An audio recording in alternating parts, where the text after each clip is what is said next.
Salam sejahtera bagi kita semua. Saya bergembira berada di antara Bapak dan Ibu, dan ini merupakan sebuah kesempatan yang khusus buat saya. Kalau boleh saya sampaikan, buat saya yang datang ini sudah banyak, karena saya pernah mengajar satu semester hanya satu orang saja. Toh saya lakukan juga setiap minggu satu kali, ketemu 1,5 jam, satu orang murid saya kerjain juga, karena itu sudah tugas saya. Dan kemudian ini mungkin tempat yang sekian kami datangi. Tentu saja kalau di Jabodetabek saya sudah sering bicara ke sana kemari. Tapi yang di luar provinsi adalah pertama ke Makassar, kedua ke Bangka dan Belitung. Berarti kalau keluar dari Kabupaten Bogor itu juga termasuk luar. 3 di daerah Jombol, 4 baru kesini. Dan saya masih akan berkunjung kemana-mana lagi, mungkin sampai saya mati. Jadi inilah komitmen saya dalam hidup, untuk menyebarluaskan peminjaman gratis inkubator bayi ke seluruh Nusantara.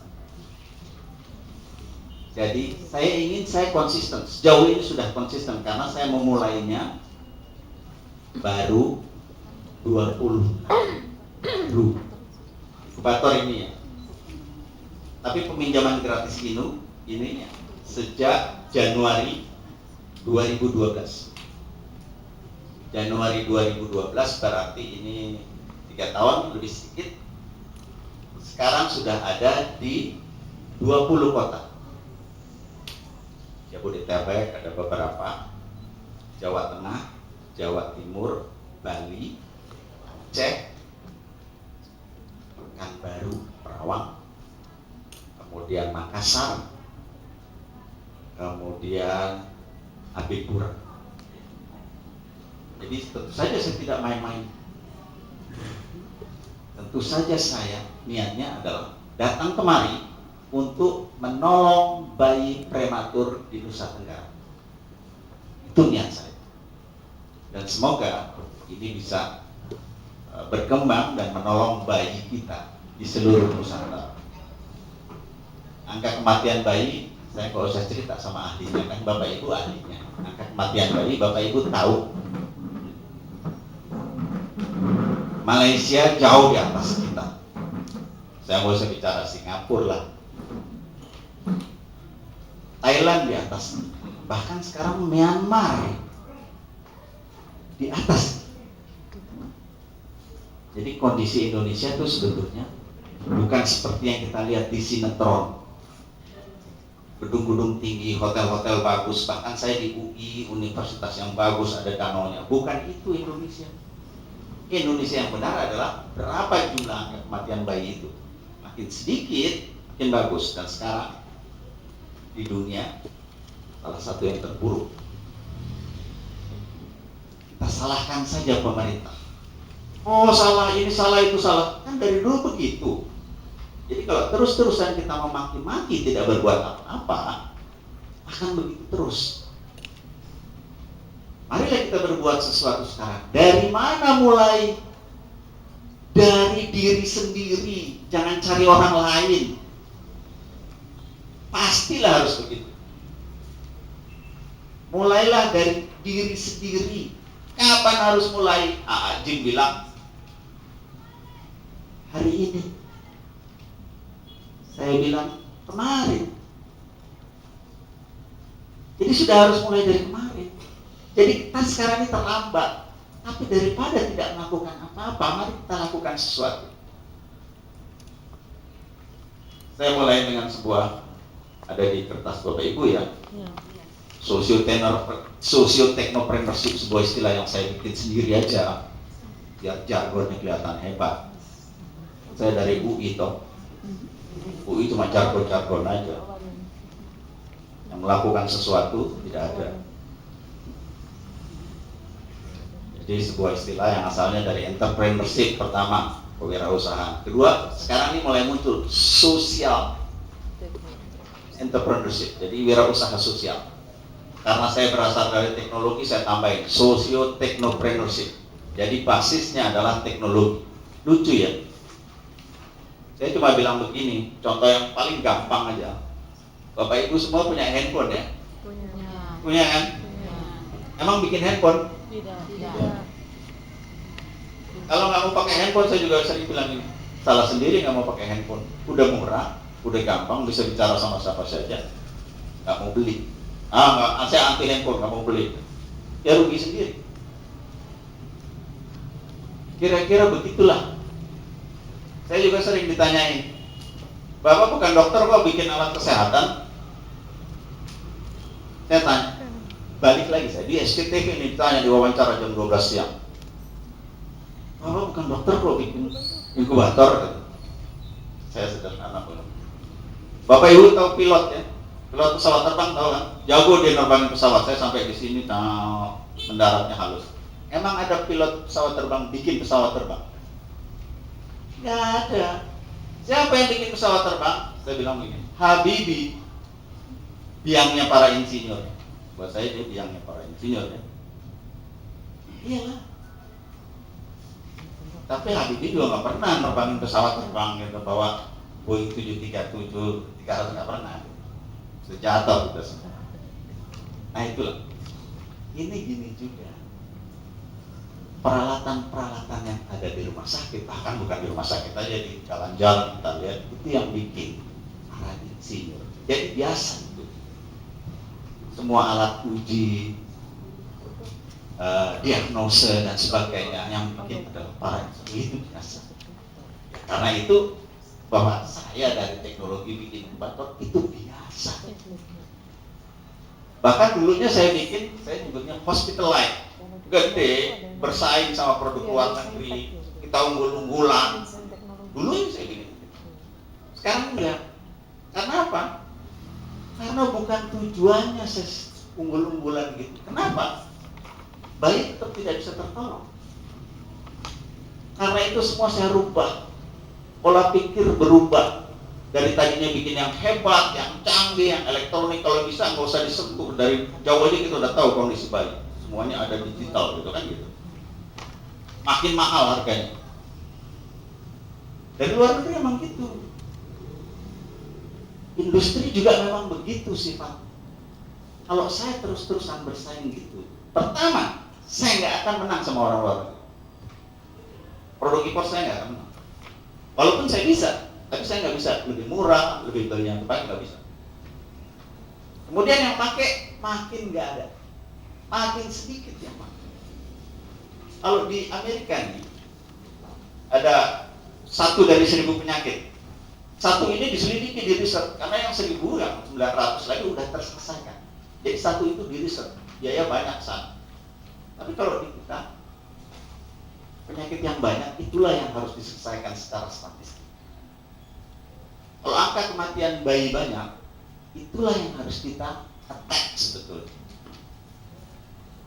Itulah yang harus kita kurangi. Bahkan ini target MDJ sebetulnya, Millennium Development Goal. Wah, sekarang saya bicara dia SBY dulu tuh sering ngomong gitu. 2015 kita akan mengurangi angka kematian bayi. Dan tidak tercapai lah pasti dengan cara-cara yang seperti biasa itu tidak tercapai. Karena itu kita bikin cara yang tidak biasa. Saya sedikit bicara ini. Saya blogger. Anda bisa search saja inkubator bayi, search saja di Google, Anda akan ketemu blog saya. Inkubator bayi gratis apalagi, mau lagi. Kemudian saya membuka email saya, blog saya kustur.wordpress.com, terbuka semuanya, semua desain inkubator ini ada. Kemudian itu kami buka juga SMS Center ya, bukan call center, karena call center itu bicara, SMS Center itu SMS. Jadi kalau Anda mau bicara, nggak bisa. Kemudian saya membuka diri untuk berkomunikasi dengan siapa saja. Utamanya adalah melalui SMS Center. Utamanya.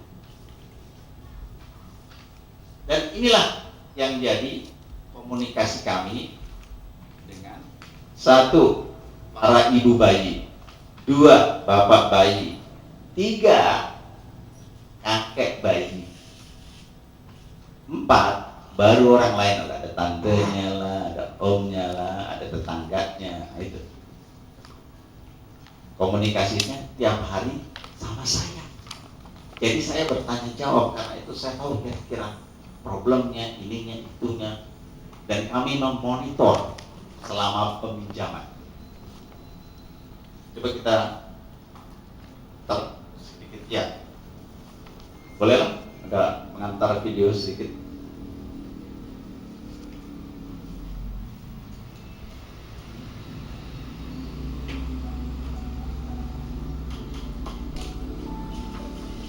Tak satupun orang tua menginginkan bayinya lahir prematur. Bayi yang lahir pada usia kehamilan kurang dari 37 minggu atau disebut bayi prematur cenderung lebih mudah terserang infeksi. Itu karena fungsi organ si bayi belum sempurna betul. Seringkali bayi prematur harus tinggal lebih lama di rumah sakit walaupun si ibu sudah diperbolehkan pulang.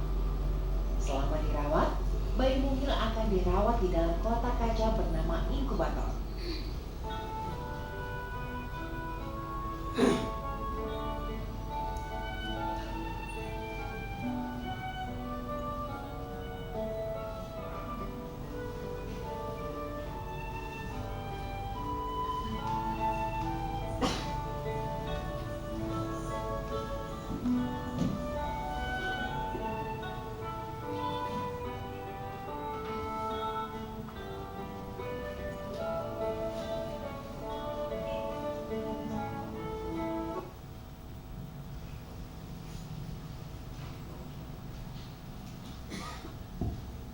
Ya, banyak yang sama inkubator yang ada di sini.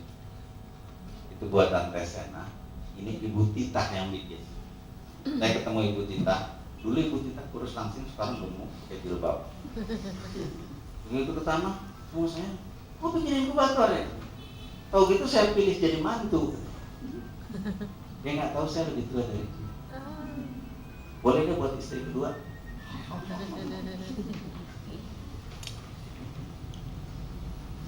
Ya, jadi tentunya udah banyak di mana-mana.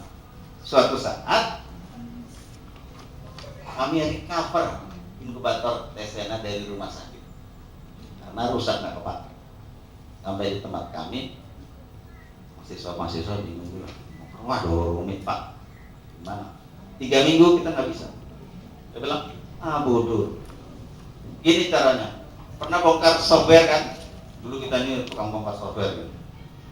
Biasanya kita nggak bisa betulin software itu. Caranya adalah kita bikin aja software baru dengan output yang sama. Sebentar. Jadi gimana caranya betulin inkubatornya dia? Kita ambil isinya ke dalam, kita buang.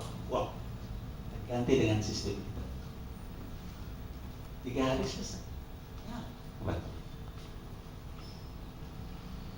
jadi kenapa begitu? Dulunya saya bikin juga dengan sistem yang rumit itu karena seakan-akan canggih. Jadi karena orang berpikirannya ya, pola pikirnya, karena di luar negeri begitu, kita harus begitu. Banyak jalan lain. Yang penting kita tahu prinsipnya. Apa sih? Orang bertanya-tanya ilmunya apa sih? Gitu. Saya kasih contoh sedikit saja. Nanti kita paham ilmunya. Banyak gedung-gedung atau saya di hotel, ruangan saya dingin. Gimana caranya bisa bikin dingin? Caranya adalah kita ambil energi dari ruangan itu, kita buang keluar. Ilmunya ilmu energi sebetulnya. Jadi akibatnya temperaturnya turun, dingin deh gitu. Kulkas Anda tahu kan? Kita Anda buka, wah dinginnya keluar. Emang gimana ngedingininnya sih? Caranya adalah dari kabin kulkas itu kita ambil energinya, kita buang keluar. Akibatnya temperaturnya turun. Itu cara ngedingin. Sekarang cara, saya nggak bilang mana sih, menghangatkan. Caranya adalah kita masukkan energi ke dalamnya, temperaturnya naik. Itu akibatnya. Jadi ilmunya adalah ilmu energi. Lebih tepatnya saya bilang perpindahan energi. Energi transfer. Kalau dia dalam bentuk kalor, thermal, panas, thermal transfer namanya. Saya thermal spesialis. Saya spesialis energi. Saya spesialis termodinamika. Saya spesialis, kita bilangnya fluid and thermal, fluida dan thermal, panas dan aliran. Saya spesialis. Jadi wajarlah kalau saya kerjanya, pertama kerjaan saya ini menghangatkan atau memanaskan, itu kerja saya. Yang kedua mendinginkan. Tapi yang kita bilang mendinginkan itu pengertiannya general. Dari 300 ke 200, 300 derajat Celcius ke 200 derajat Celcius, itu kita bilang mendinginkan juga. Padahal kalau kita pegang 200 derajat itu panas. Tapi kita bilang pendinginan juga. Sampai temperatur di bawah 0 baru kita bilang dingin kalau di bawah 0 kan. Karena relatif terhadap temperatur tubuh kita. Itulah ilmunya. Orang bingung kan ilmunya apa? Mau mekanik kek, bengkel kek, listrik kek. No. Ilmunya adalah energi transfer, thermal transfer. Nah itulah sedikit backgroundnya. Jadi bukan ini aja, yang lain-lain juga sama. Kulkas, cold storage, heater, kemudian apa tuh kalau di dapur tuh pemanasin. Ilmu energi. Nah itulah backgroundnya. Dan karena saya memiliki ilmunya, saya bilang, kalau gitu saya yang seharusnya bertanggung jawab membuatnya. Kenapa? Karena saya tahu kalau saya nggak bikinnya, kan akan orang lain yang bikin, orang luar negeri yang bikin pasti, karena dia tahu ilmunya. Di luar negeri dengan ilmu yang sama. Kalau di sini kita bikin air conditioning, kulkas, cold storage, di luar negeri dia nggak bikin itu kan. Dia bikinnya heater. Kenapa? Kondisi ambiennya di sana 0 derajat di musim dingin. Jadi dia harus panasin. Kita sebaliknya pengen ngedinginin supaya nyaman. Jadi kita sama dia berkebalikan. Ilmunya sama. Energi transfer. Kemudian saya nggak ujuk-ujuk tahu-tahu seperti sekarang, tahu-tahu jadi sosioteknolog. Enggak. Melalui berbagai jalan. Jadi pertama saya research dulu, ini tahun 94-95. Tahun 90, jadi udah 20 tahun yang lalu.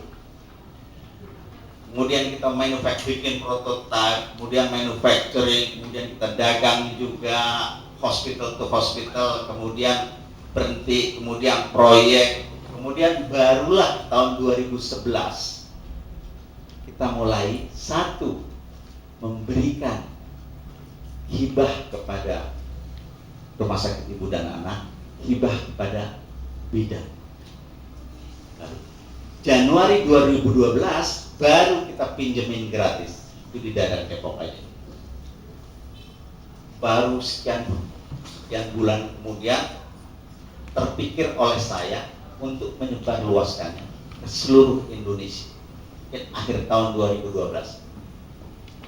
Jadi tahun 2013 baru kita sebar ke beberapa tempat lain. Jadi saya nggak ujuk-ujuk langsung meminjamkan dengan gratis. Dan semua orang setiap kali bertanya melalui SMS, benar gratis Pak? Mereka khawatirnya tertipu. Kalau udah bilang gratis misalnya, boleh peminjamannya gratis. Tahu-tahu ntar ada tagihan, tagihan transport lah, ntar ganti lampunya lah kali, dan seterusnya. Sehingga dia tanya lagi 2 kali. Benar gratis Pak? Benar. Gimana syarat? Nggak ada syarat. Bawa KTP aja. Ada yang kelupaan bawa KTP apa-apa. Kita percaya aja sama Bapak Ibu. Nggak ada apa-apa lagi. Demikian mudahnya. Justru saya mau menghilangkan semua birokrasi itu, saya hilangkan. Satu lagi, kami memberikan layanan terbaik untuk golongan menengah ke bawah. Jadi layanan yang paling baik, full services untuk mereka yang paling miskin. Emang ada di dunia kayak gini? Mungkin ada, tapi saya nggak tahu. Jadi prinsipnya in the beginning, inkubator itu diantarkan ke rumah. Udah gitu kami monitor berapa berat bayi. Udah selesai, kami datang, kami ambil lagi. Kenapa begitu? Satu, orang golongan menengah ke bawah nggak punya kendaraan buat ngambil, susah dia. Dengan sendirinya nggak bisa nganter juga. Itu pikirannya. Setelah beberapa, ini daerah Depok aja. Ada yang saya nganterin, ada yang supir saya nganterin. Kemudian karena pengalaman pertama itu, saya minjeminnya ke kakak senior alumni, dia datang. Ya orang cukup mampu lah, dia datang. Gue beli deh inkubator lo. Apa yang lo beli? Buat siapa? Cucu gue ini. Oh gitu ya? Udah, gue anterin. Saya anterkan ke rumahnya. Istrinya senang lah, wah cucunya dapat inkubator prematur 1,7 dan seterusnya. 3 minggu kemudian istrinya telepon saya, Mas, udah selesai, ini udah sehat bayinya, 2,6 kilo. Oh gitu ya? Ya udah saya ambil lagi. Kemudian saya tulis di blog. Saya kan blogger. Di web itu banyak orang baca. Jadi saya bukan ujuk-ujuk bikin web, enggak, udah lama. Jadi mungkin udah ada 1000 posting sekarang nih di blog saya, tulisan-tulisan saya. Kalau satu posting 1 halaman berarti saya sudah menulis 1000 halaman. Kemudian bacalah orang-orang, dan banyak blogger-blogger ini wanita. Ada ibu-ibu juga yang hamil, yang bayinya prematur. Dia gitu, dia SMS saya, bukan SMS, dia mula-mula kirim email. Oh gitu ya. Kita SMS-an, saya datengin rumahnya, anterin. Masuk rumahnya. Ini keluarga, kalau saya bilang golongan menengah sebetulnya. Lulusan ITB, suami istri lulusan ITB. 1 fisika teknik, 2 komputer. Dan orang-orang lulusan komputer itu uangnya cukup, Pak. Benar. Apalagi insinyur komputer. Waktu saya tanya, iya kemarin di ruang lucu kita sudah habis 1 motor. Bentar lagi motor kedua nih hilang. Karena itu kita mau pinjam aja sama Bapak. Ini sudah stabil keadaan. Oke, kita ini. Dan dia ternyata blogger. Dia tulis di blognya, dia cerita, malah kan ibu-ibu loh, ceritanya lebih lengkap dan lebih detail daripada saya. Mulai daripada netekinnya segala macam, gini gitu. Dibaca sama temennya ibu-ibu lah. Mulailah orang kemudian SMS saya, email saya, dan seterusnya, mulai banyak. Dan suatu saat kami anterin. Kemudian ternyata rumah golongan menengah bawah ini masih jauh dari jalan. Waktu itu kami punya inkubator itu besar. Jadi dari jalan mau masuk rumahnya didorong dulu, glodok, susah. Sampai di rumahnya mau masuk susah, manuver susah. Sangat ini, pintunya kecil soalnya. Ayo copot dulu. Sampai kamarnya colokannya waduh jauh. Beli dulu di warung colokan extension cable. Pasang sana, pasang sini, nggak bisa nyala. Glodak kan, jadi macam-macam yang kejadiannya. Kalau gitu kita setting dulu 1 jam kita di situ ubek-ubekan buat nyalain komputernya lagi. Dan nyala dia. Dipinjam, kami ambil. Jadi waktu ngambil semua kita udah bilang, Bu, tolong orang di sana ya buat ngangkatin inkubator itu ke mobil. Dia udah siapin orang. Terpikirlah oleh kami kemudian, waduh, untuk golongan menengah, hospitalized incubator ini tidak praktis. Dia masih jauh dari jalan, kamarnya kecil, manuver susah, sini senggol lemari, sana senggol tempat tidur. Itulah keadaan yang sebenarnya dari ibu-ibu bayi prematur golongan menengah bawah yang membutuhkan inkubator ini.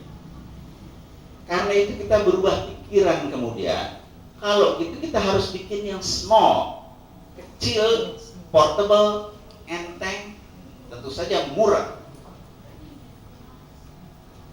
Kita bikin prototip pertama yang kecil, jauh lebih besar dari ini sebetulnya, dan jauh lebih berat dari ini prototip pertama, yang kecil. Lama-lama ini udah prototip ke berapa Tuhan? Ke-6. Jadi terus berubah, terus kita bikin perbaikan sesuai dengan persoalan yang ada. Jadilah yang sekarang ini. Nanti saya cerita lebih, atau mungkin saya dan Rehan akan cerita tentang yang ini, yang terakhir. Jadi sekarang beratnya 13 kilo. Satu orang bisa ngangkat. Bisa? Ya, coba angkat. Ini Rehan kurus nih. Dia emang kurang makan. Ya, itu 13 kilo. Bisa dibalik.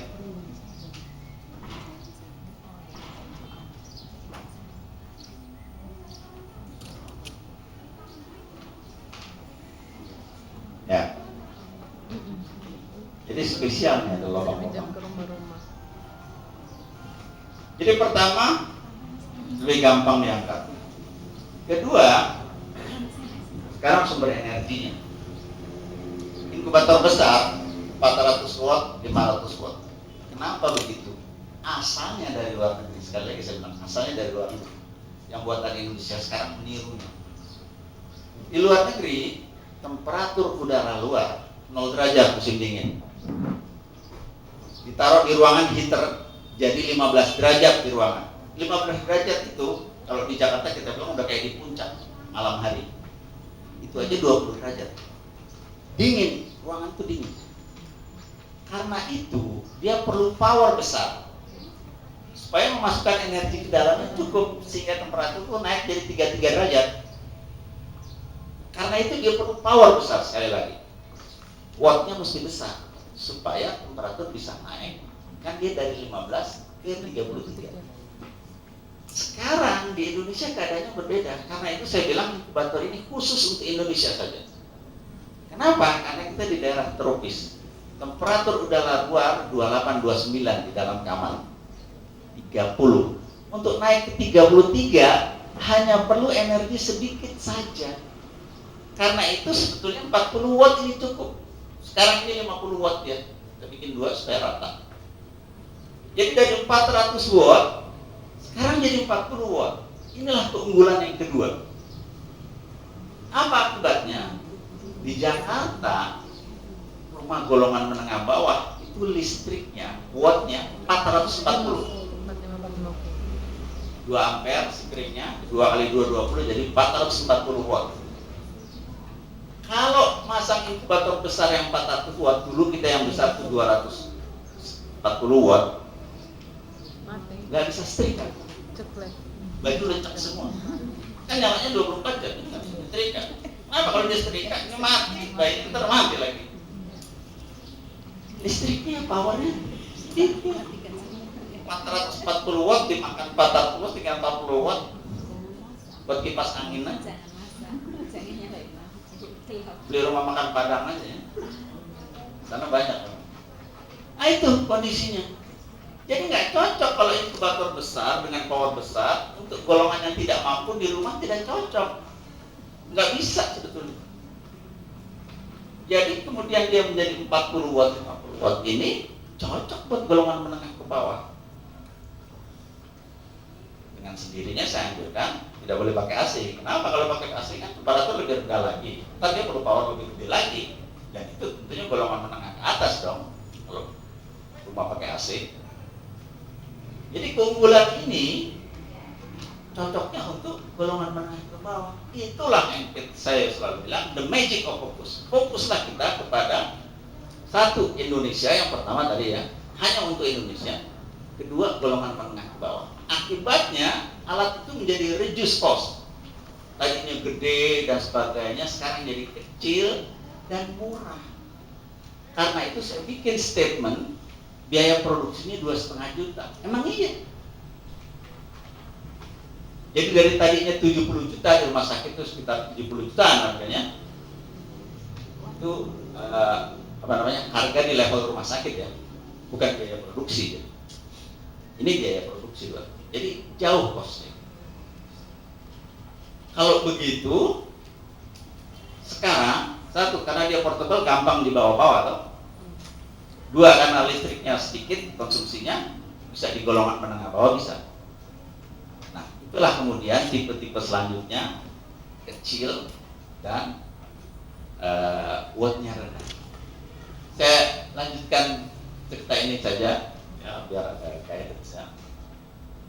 Ya, jadi tadi start kita udah 20 tahun yang lalu, kemudian inkubator kami yang pertama itu tahun 2001, inkubator kayu. Itu kecil juga, dan kita nggak pakai buat apa-apa, hanya untuk show aja bahwa itu inkubator yang pertama. Kedua, kami sudah pernah bikin UKM, kemudian sudah pernah punya pabrik, kemudian ngerjain proyek, kemudian baru akhir 2011 dan Januari 2012 mulai dengan peminjaman gratis. Kemudian sekarang 2013 udah jalan banyak. Kalau boleh saya bilang sistemnya sudah established. Saya menyebutnya kami membuat jaringan infrastruktur seluruh Indonesia. Kemudian coba kita lihat video.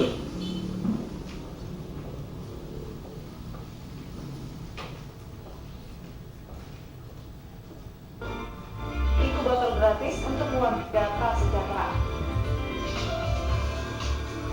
Peminjaman inkubator yang bisa dibawa pulang dan gratis. Ya, peminjaman inkubator ini merupakan buah karya seorang profesor di Fakultas Teknik Mesin, Universitas Indonesia. Jadi tahun 89 itu saya mampir di rumah kakak saya, dokter spesialis anak dia bawa, dia bilang Kufus inkubator kecil ke rumahnya. Dia bilang rusak ini. Saya lihat inkubator itu, saya periksa. Kemudian saya komen, wah terang aja ini gini, liternya gini, terang aja rusak dia. Terus kakak saya melihat saya, kamu ngerti? Iya. Kenapa nggak kamu aja yang bikin?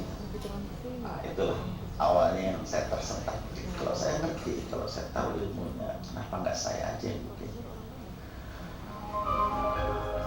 Riset membuat inkubator ini sudah dimulai sejak tahun 1994 bersama mahasiswanya yang saat itu tengah membuat skripsi. Inkubator pertama berhasil dibuat pada tahun 2001 dengan bahan dasar kayu. Mendapat proyek dari Dikti tahun 2011, sisa uang proyek dijadikan modal untuk membuat inkubator yang kemudian disumbangkan ke bidan. Angka statistik untuk BBLR itu kita ini angka kematian bayi, angka kematian bayi, infant mortality rate. Saya bilang kita ini 30 per 1000, 30 bayi mati per 1000 kelahiran. Malaysia 6, jadi jauh. Thailand 14, Filipina 17, jadi kita masih jauh. Saya bilang begitu aja, tapi setelah saya lihat per daerah itu lebih parah lagi.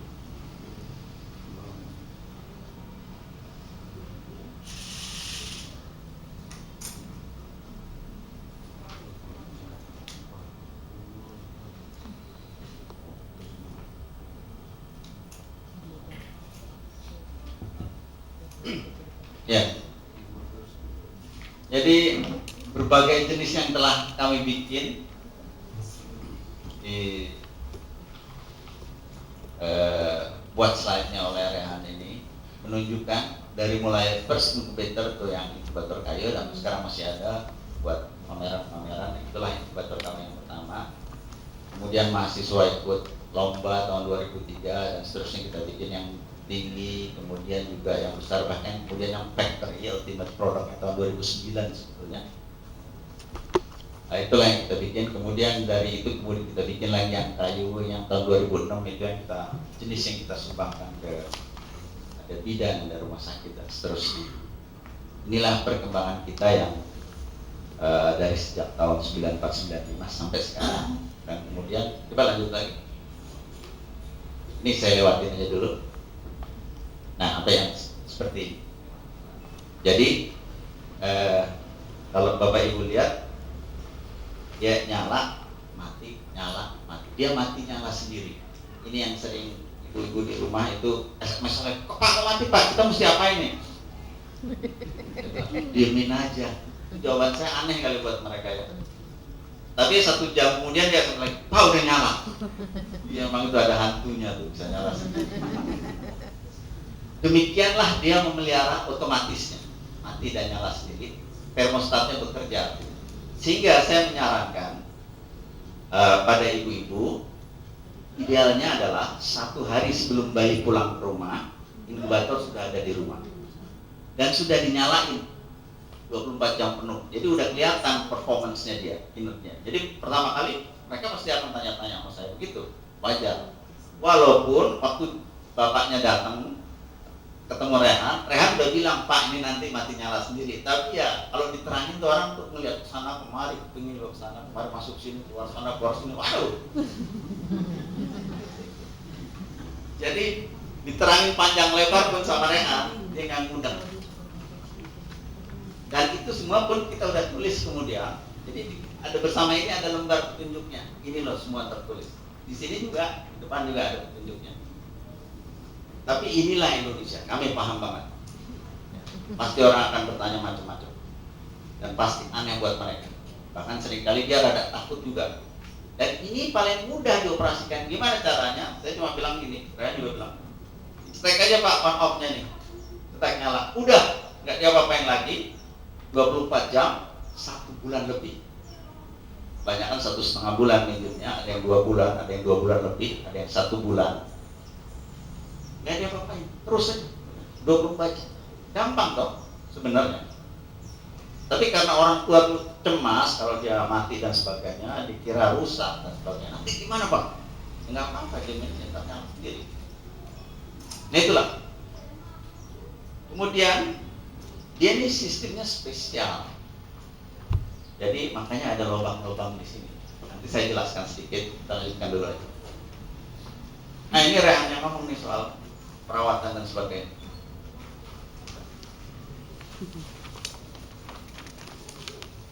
Ya, mungkin saya sedikit menambahkan di sini mengisi pertengahan slide.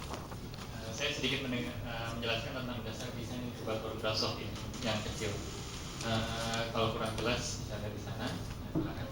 Jadi ada 4 dasar desain yang menjadi dasar pembuatan kenapa sih inkubator ini bisa jadi kecil seperti ini.